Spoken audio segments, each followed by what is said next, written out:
पति 1 घंटे से चाय का इंतजार कर रहा हूँ। इतनी देर बालकनी में क्या कर रही थी? पत्नी पड़ोसन से बातें कर रही थी। पति इतनी देर तक बात करनी थी तो घर क्यों नहीं बुला लिया? पत्नी कहा था पर बोली मेरे पास समय नहीं है। बेहोशी टूटने मेरे एक मरीज ने आंखें खोल कर कहा, मैं कहाँ हूँ? क्या स्वर्ग में पहुँच गया हूँ? पत्नी अपने पति से बोली, नहीं प्यारे, अभी फिलहाल तुम नरक में हो। पति ने पत्नी से कहा, सबूत? पत्नी, क्या मैं सबूत के तौर पर कम हूँ? बांके ने प्रेमिका से शादी कर ली। कुछ दिनों बाद वे डिनर के लिए रेस्टोरेंट में गए। बांके पत्नी से बोला, हम एक को ही हो गई है। पत्नी भूखी थी, एकदम थुतरा कर बोली, वो सब तो ठीक है लेकिन खाने का ऑर्डर दो, थालियां देना। रिंकी बोली, इतनी देर से क्यों? क्या सोच रही? चिंकी बोली, जानती हैं कल रात की आंधी में एक टी शर्ट मेरे घर आकर गिर गई। रिंकी, तो इसमें क्या हुआ? चिंकी, सोच रही हूँ कि जींस ले लूँ या फिर एक और आंधी का इंतजार करूँ।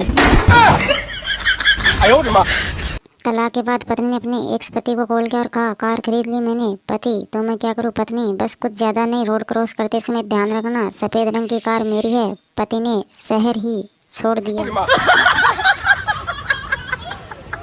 सुमन बोली, वाह बहन, तू तो चुनाव लड़ रही है। पूजा बोली, हाँ, और देखना मैं पक्का जीतूंगी। सुमन, अच्छा तो नहीं है, चुनाव लड़ने का ख्याल कहाँ से आया? पूजा, अरे जब भी मेरी अपने पति से लड़ाई होती है तो मैं ही तो जीतती हूँ।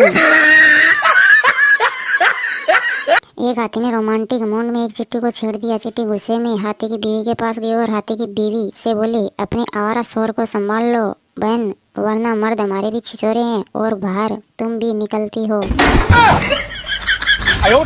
लड़के लड़की की माँ से कहा, तुम्हारी बेटी अब हमारे कब्जे में है। माँ ने लड़के से कहा, बात करवाना जरा उससे। लड़के ने बेटी को फोन दिया। माँ ने बेटी से कहा, तुम वहाँ क्या कर रही हैं? अब धनिया लाके कौन देगा मुझे? पप्पू ने गप्पू से कहा, झगड़ते हुए, बीवी का मन कैसे भटकाना चाहिए पता है? गप्पू ने पप्पू से कहा, नहीं तुम ही बताओ। पप्पू बोला, सिर्फ इतना बोलो, सुंदर हो तू, कुछ भी बोलोगी क्या? ये 100% काम करता है।